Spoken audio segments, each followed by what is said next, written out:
Welcome, Grayson Morris. Grayson Morris.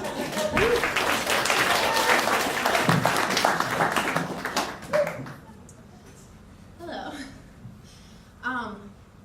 So I graduated from UNCA in 2006 with a degree in ethics and social institutions. And like many liberal arts college graduates, I looked for a job in our town and realized that there are not jobs for ethics people. That is not available.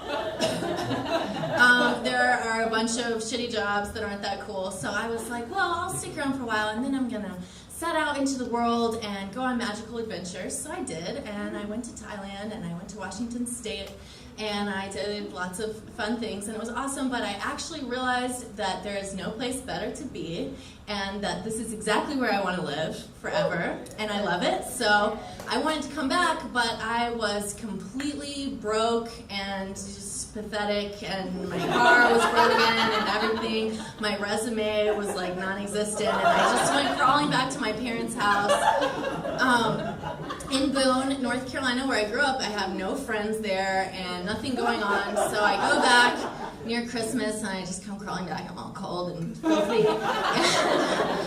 But I do get a job at what I thought was a snowboarding, skiing resort. It turned out to be a snow tubing resort, which, if you're not familiar, snow tubing is like there's a hill. It's not even like a ski slope. It's like a little hill, and you get a tube, and you go down the hill, and then there's a conveyor belt that brings you up so you don't have to walk. And I was going to work in the cafeteria of this place, and resort is kind of a, it's not really a resort. That's kind of a stretch. It's kind of just this like shitty dump that is, it's like grimy and it's completely overpriced. It's $31 to go snow tubing for a 2-hour session. And it's like the bathroom, trash can is like overflowing with paper towels, and the doors in the bathroom don't lock, so they like open. Everyone sees you pee. It happens to me like every day.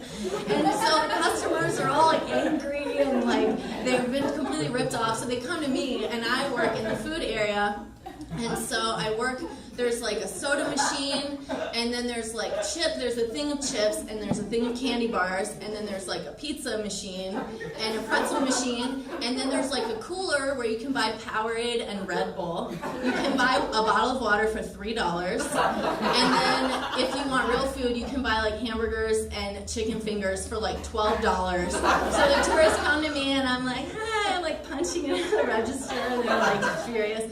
And they have like legitimate complaints. Like they'll be like, these chicken fingers are, my son was eating them, but I realized they're like raw on the inside. I'm like, oh no, I'll fix it. So I go back to the cooks who are like teenage boys, and they'd be like, I'll finger them, and I'd be like, oh.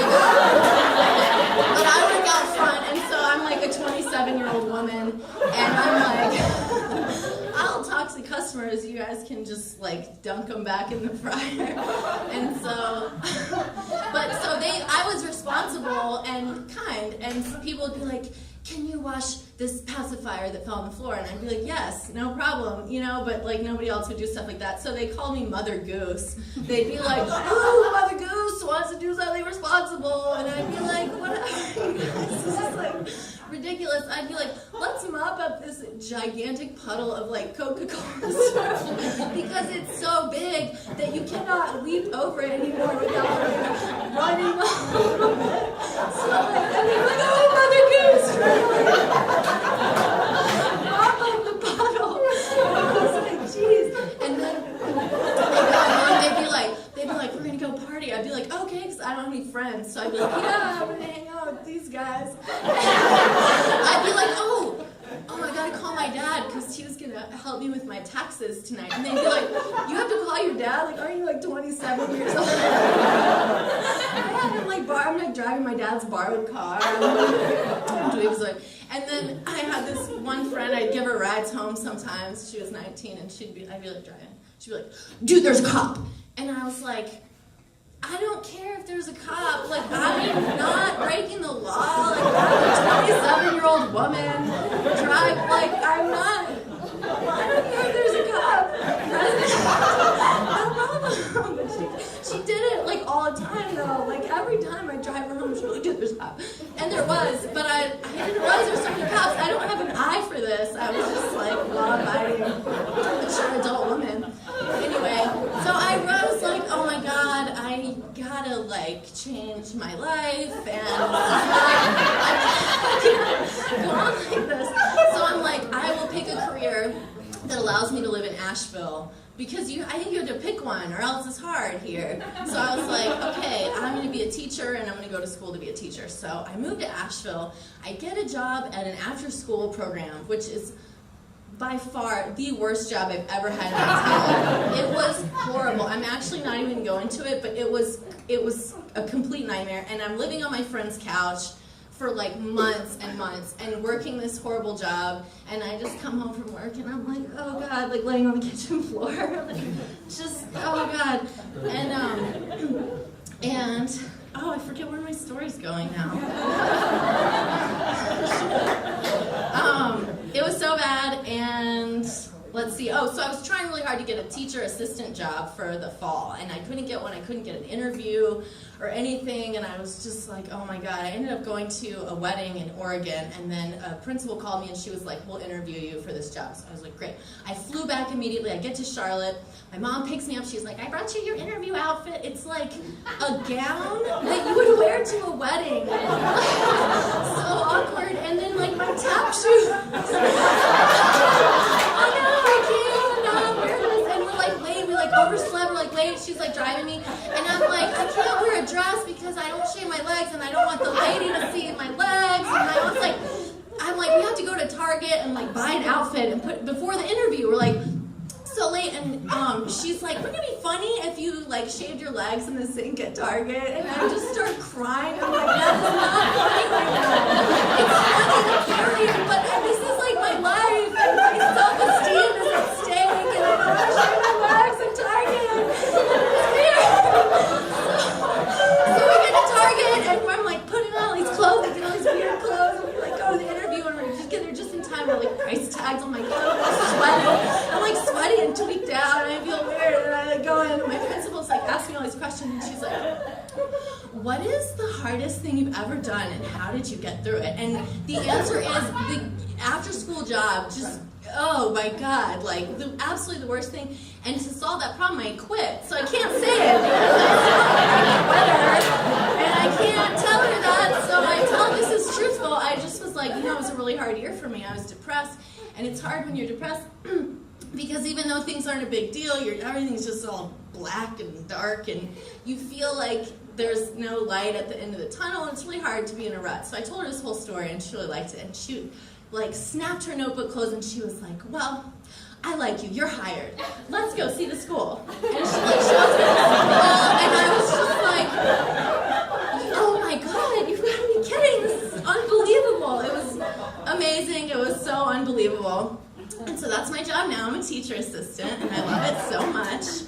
Yay, and I love the children, and at first I got in there and I was like, okay, you guys, so like, sit down and like pay attention and whatnot, and it's gonna be awesome. And I'm like kindergarten cop. They're just like screaming and punching, and they're like, sometimes I'd be a substitute. I'd be like, do what your teacher usually has you do. And it's just like horrible. And so now I learned how to do, and I'm like super strict. I'm like, I do like little reading groups. I'm like, you will sit in your chair and you will put your feet flat on the floor. You will put your hands on the desk. You will open your book to page 2. You will point to the first word. You will keep your hands and feet to yourself. You will only raise your hand. You will only speak when you raise your hand and I call on you. And if you disobey, I will punish you. And they respond so well to this. And I can't believe I've become this person. But they make you do it. They make you do it because that's the only way that they'll sit in the thing and do what you say. So I'm like super like and I like to pick fun, interesting books. We have a lot of books about, I like to pick books that are interesting about American history and stuff, so I had him read a book about the Trail of Tears, about this little girl who's their age, and it's like, Soft Rain was a Cherokee Indian living in western North Carolina. The white people came and forced her from her land, and everyone in her family died from the white man's coughing disease, and she moved to Oklahoma. She was so happy to get there because she didn't have to walk without shoes anymore. And I'm like, and the children are like, why did the white people do that to her?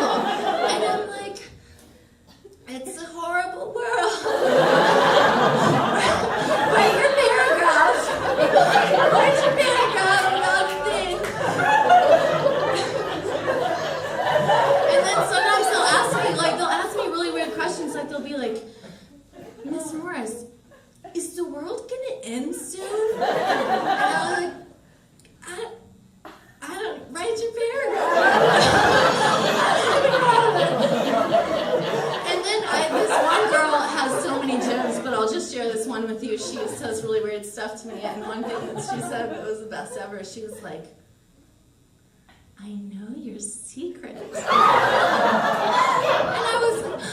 then I was like, wait a minute. First of all, I don't even know what secret, and there's no way she knows it, but it's just so great.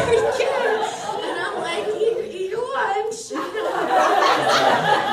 But anyway, I really enjoyed my job. It's the best job I've ever had, and I finished going to school to be a teacher. I have my teaching license, but I don't know if I'll get a job or not, and my job that I have now is being eliminated due to budget cuts. So I will either get a job as a real teacher, or I'll be back at the snow tube resort. But I still feel good about myself, and they can't take that away from me.